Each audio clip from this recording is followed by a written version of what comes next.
Okay, so today we are going to start with second part of study of compounds, that is ammonia. In ammonia, we are going to study first basic information about ammonia. Then we are going to study different preparations of ammonia. Next lecture we'll study physical and chemical properties. This lecture we are going to study only preparation part of ammonia. So first we'll study about basic information of ammonia. Ammonia is made up of two different elements. One is nitrogen and second is hydrogen. If we will see molecular formula of ammonia, molecular structure of ammonia, it contains one nitrogen atom and three hydrogen atoms combined together by covalent bond. Relative molecular mass for ammonia, nitrogen atomic mass is 14, whereas hydrogen atomic mass is 1. So on addition, 14 for nitrogen and 3 for hydrogen, as we have 3 atoms of hydrogen, we'll get relative molecular mass of ammonia as 17 gram per molecule. Then we'll talk about structure of ammonia. What is the atomic number of nitrogen?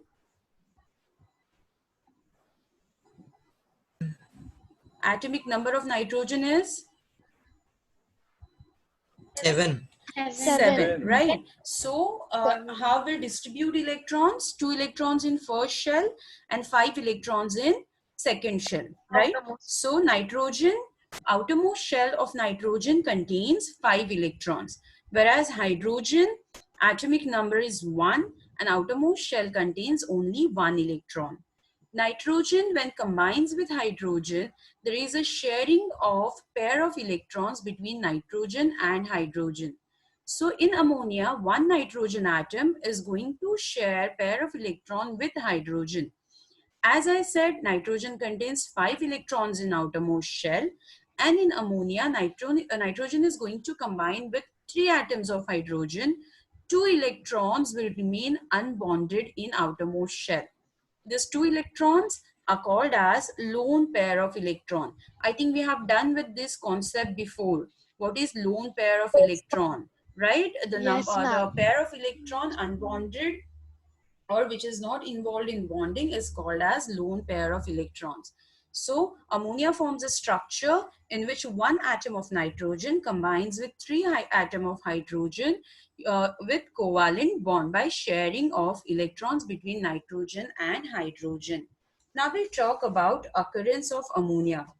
Ammonia occurs in free state as well as it occurs in different chemical in form of different combined state in form of different compounds. In free state, small quantity of ammonia occurs in atmospheric air, and as ammonia is soluble in water, even we find some amount of ammonia present in natural water bodies. Ammonia is also produced when nitrogenous matter decays in absence of air. We have studied a method of nitrogen fixation in biology, right? In combined state, we have different compounds of ammonia present in around us, like ammonium chloride, ammonium sulfate. Now we'll talk about discovery of ammonia. The first person to think about this compound was Joseph Priestley in 1774. First, he prepared ammonia by heating slack lime. What is slack lime? What is the formula of slack lime? Calcium oxide. Calcium hydroxide, not oxide. So slack lime is calcium hydroxide, and when it reacts with ammonium salt like ammonium chloride, it produces basic gas, the gas which shows basic properties, and therefore he named that gas as alkaline air as it shows basic properties. After him, next person in 1785, Berthelot, he studied chemical composition of this gas. After him, Davy in 1800, he established its basic composition and proved that ammonia is a compound which consists of two different elements, nitrogen and hydrogen. So this is about discovery of ammonia. Next, we'll study about preparations. There are three different preparations in which two are laboratory methods and one is industrial method of preparation. First laboratory method where we are going to use ammonium salt with alkali to produce ammonia. Second laboratory method of preparation is hydrolysis of metal nitride. Here we are going to use metal nitride and we are going to react metal nitrides with warm water to produce ammonia. Third method of preparation is industrial method, which is Haber's process. We have done with reaction of Haber's process before this. Today we are going to study whole industrial setup and how this reaction is carried out in industry. So first we'll start with first method of preparation, which is laboratory preparation of ammonia. In this, we are going to use ammonium salts. There are different ammonium salts which can be used for this reaction. Like for example, if you will see the reactions, we have taken ammonium chloride, we have taken ammonium sulfate, right? So different type of ammonium salts can be used for this reaction. With ammonium salts, we are going to use alkalis like sodium hydroxide and calcium hydroxide. Now, first we'll study experimental setup or laboratory setup of this method. If you can observe, first we have round bottom flask. Can you observe that round bottom flask? How we have arranged that? Yes, ma'am. How it is arranged?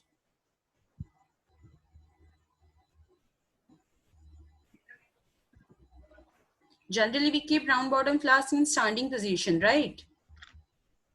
It is tilted. It is in slanting It's position. tilted downward. So it's tilted downward. So in this method, round bottom flask is kept in an inclined position, in tilted position. There are two reasons behind it. First, in such a position, it provides maximum larger surface area for reaction. And second, when we heat the content, water evaporates and water vapors may not trickle back and crack the round bottom flask. These are the two main reasons why we keep this round bottom flask tilted. After that, if you will observe, there is a delivery tube which is attached to another chamber, which is your drying tower or drying chamber, which contains calcium oxide. If you will observe next, after that, your drying chamber is, there is one tube, delivery tube, which is entering in another flask, which is kept inverted, right? Yes?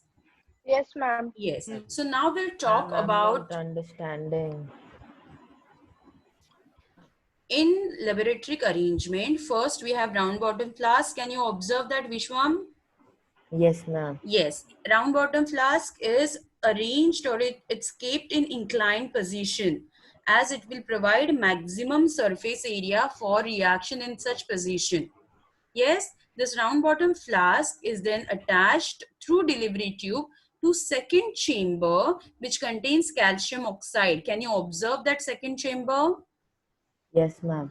Yes. Then that second chamber is then connected to next jar, which is kept inverted. If you will observe properly, it's closed from upper part and it's open from down, as it is kept in inverted position.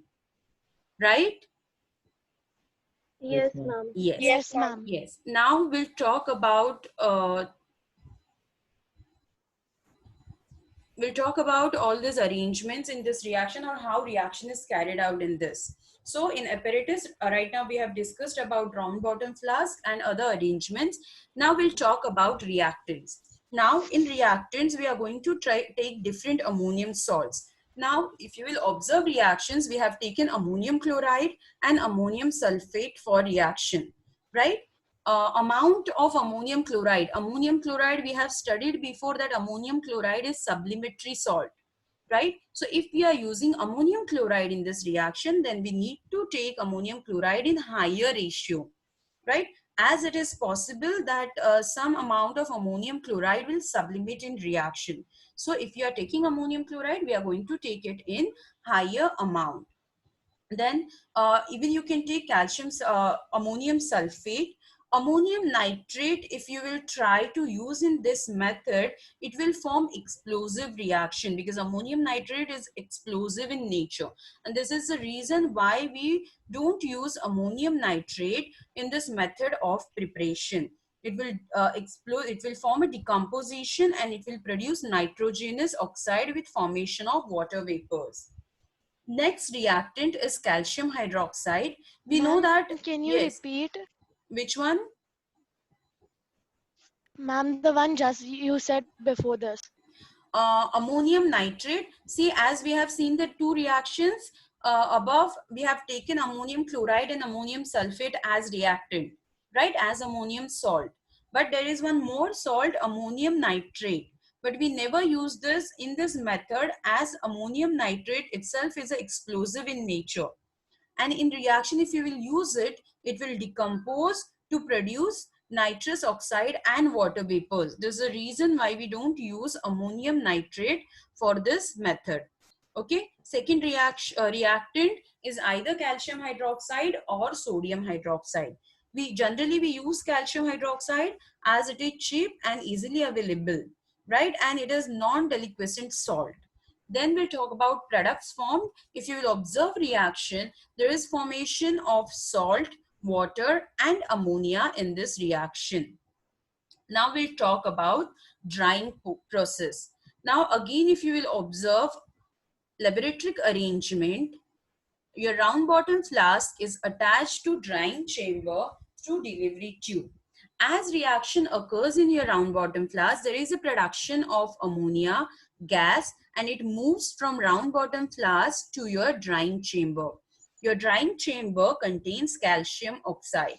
Now again, there are many different type of drying agent which can be used for this process, but we use quicklime or calcium oxide in this process.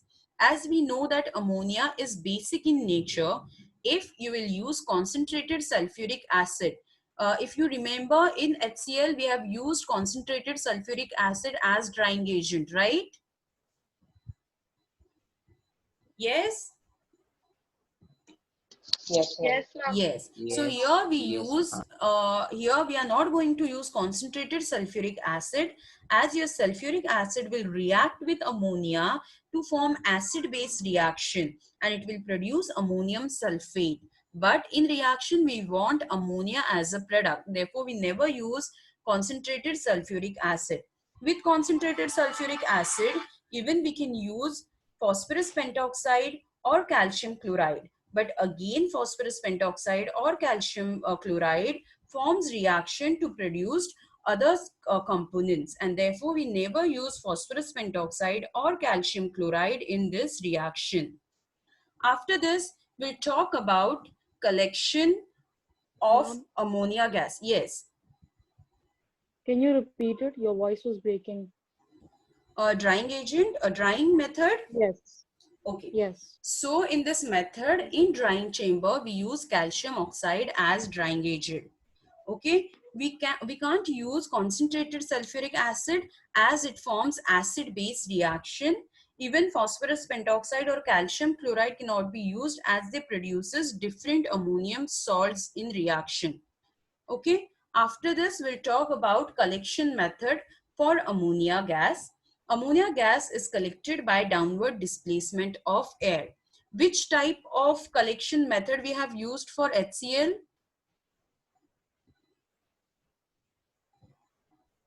Upward Upward displacement of air. Upward displacement of air. And there we have studied, as it is heavier than air, we use upward displacement method. Now in this method, as ammonia is lighter than air, vapor density of ammonia is 8.5, whereas density of air is 14.4.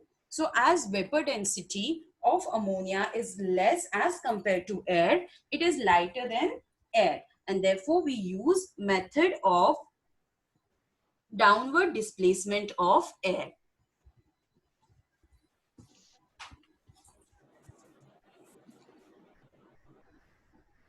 So ammonia is collected by downward displacement of air. Again, here for displacement method, we are not going to use water, as ammonia is highly soluble in water. I think we have discussed this point before in HCl. Yes. So this is a method of preparation of ammonia in laboratory. Now we'll talk about next method of preparation of ammonia in laboratory, that is from metal nitride. When we react any active metal with nitrogen, it produces metal nitride. Metal nitride is a compound containing metal with nitrogen. So we can use different type of metal nitrides like magnesium nitride, calcium nitride, or aluminium nitride in this method.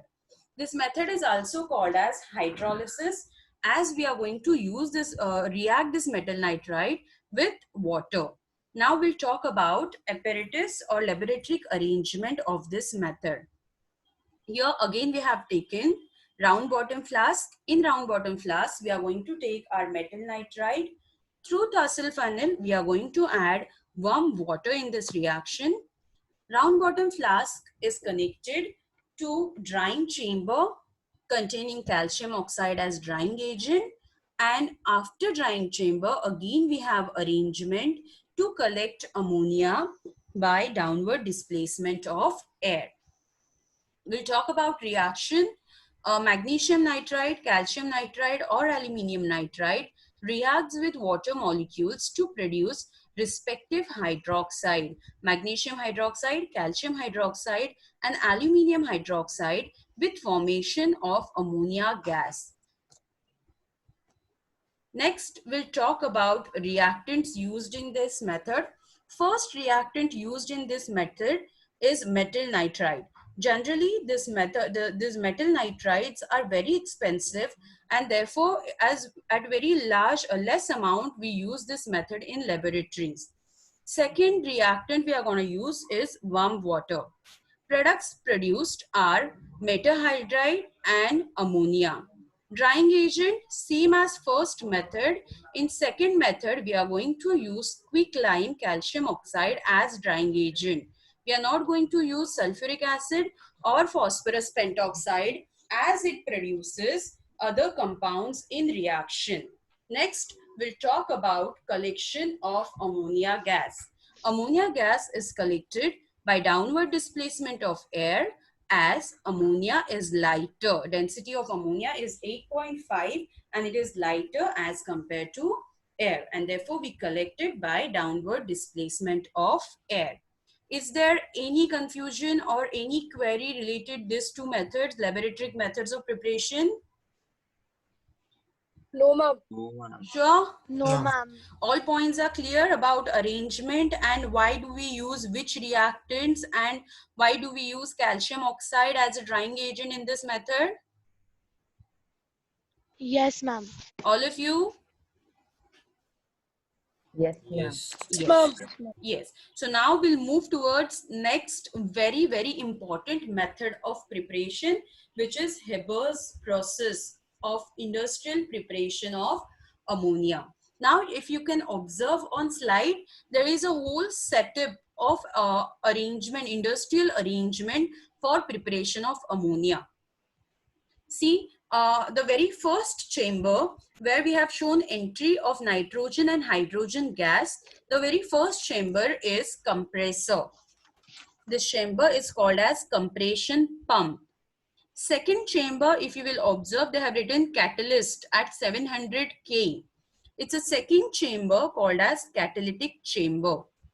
Third chamber is condenser. If you can observe, there is one condenser with cooling pipe inside it. So there are three chambers in this setup. First is compression pump. Second is catalytic chamber. And third is condenser. We'll talk about reaction. In this method, we are going to use nitrogen gas and hydrogen gas to produce ammonia. Reactant first is nitrogen. How do we get nitrogen for this method?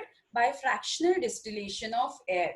In separation techniques, before this, in grade 8 and 7, we have studied fractional distillation of air, where we can collect nitrogen from air. So we get nitrogen by fractional distillation of air. Second, do you remember Bosch process of preparation of hydrogen, which we have done before this in grade 8? in chapter Yes, hydrogen? ma'am. Yes, ma'am. So second method where we where we get hydrogen by Bosch method of preparation, where we use water gas for production of hydrogen. So these are the two reactants which we are going to use in this method. Product formed is ammonia. Now there are few conditions which we need to maintain in this reaction. First, reaction is reversible reaction. Second, reaction is highly exothermic reaction which produces about 22,400 calories of heat energy in reaction. Next condition is temperature. We need to maintain temperature of 450 to 500 degrees Celsius. Pressure, we need to maintain pressure of 200 to 900 atmosphere. We use catalyst, which is finely divided iron, and promoter as molybdenum in this method. Now, we'll talk about complete process, how the process occurs in industry. So in our first chamber, in compression chamber, first we add 1 volume of nitrogen and 3 volume of hydrogen. If you can observe that diagram, see there they have written 1 volume of nitrogen and 3 volume of hydrogen. So these 2 volumes we are going to add together in compression pump. In compression pump, this mixture will be compressed at atmospheric pressure of 200 to 900. After that, this mixture will produce ammonia and will move towards next chamber called as catalytic chamber. In catalytic chamber, your nitrogen and hydrogen will be compressed in presence of catalyst. Which catalyst we are going to use in this method? Finely divided iron. Yes. So in presence of iron, again we are going to compress this nitrogen and hydrogen to produce ammonia. Next is condenser. Now this is a method where we are going to collect ammonia. For collection, we will transfer that ammonia gas to our condenser. In condenser, due to cooling pipes, we are going to cool this ammonia, and then liquefied ammonia we can collect at the bottom. And unreacted nitrogen and hydrogen will be again passed, or it will move towards the catalytic chamber. You can observe that after condenser there is one arrangement, there is one pipe which is attached to recirculation pump, right? So unreacted nitrogen and hydrogen will again move towards catalytic chamber through that pipe. So this is a complete process. Now in this process, we are going to use temperature. We are going to maintain temperature of 450 to 500 degrees Celsius. As I said, reaction is highly exothermic reaction. So we need to provide this temperature of 450 to 500 in the starting of reaction. So in the starting of reaction, we heat this nitrogen and hydrogen, and as reaction will start, it will emit energy on its own, and after some time, there will be no need of heating in reaction. Again, we'll talk about pressure. Why do we need to manage, or why do we need to maintain pressure of 200 to 900? If pressure will be more or high than 900 atmosphere, then your plant or that arrangement will not be able to withstand at that pressure, right? And if pressure is low, then your reaction will be slow reaction. So these were the important things. Then catalyst, we use catalyst iron to accelerate the reaction rate or to increase the rate of reaction. With that, we use molybdenum as promoter. What is a role of promoter? Ma'am, it activates the catalyst. Yes. So molybdenum we use in this method to activate our catalyst. Okay, so this is a method of preparation or industrial method of preparation of ammonia. At the end, collection, as I said in last chamber, which is our condenser, we are going to collect ammonia. It can be collected by two methods. One is by liquefaction, or second is by dissolving in water. In liquefaction, it is condensed to liquid around minus 33 degrees Celsius and at pressure of 8 atmosphere, right? Where your ammonia liquefies and it get collected at the bottom of your container. Whereas if there will be unreacted nitrogen and hydrogen, then they will be removed through your recirculation pump, and again it will enter into catalytic chamber. Or we can dissolve this ammonia in water, as ammonia is highly soluble in water. So this was the method, third method of preparation of ammonia. Is there any query in any of the method? No, ma'am.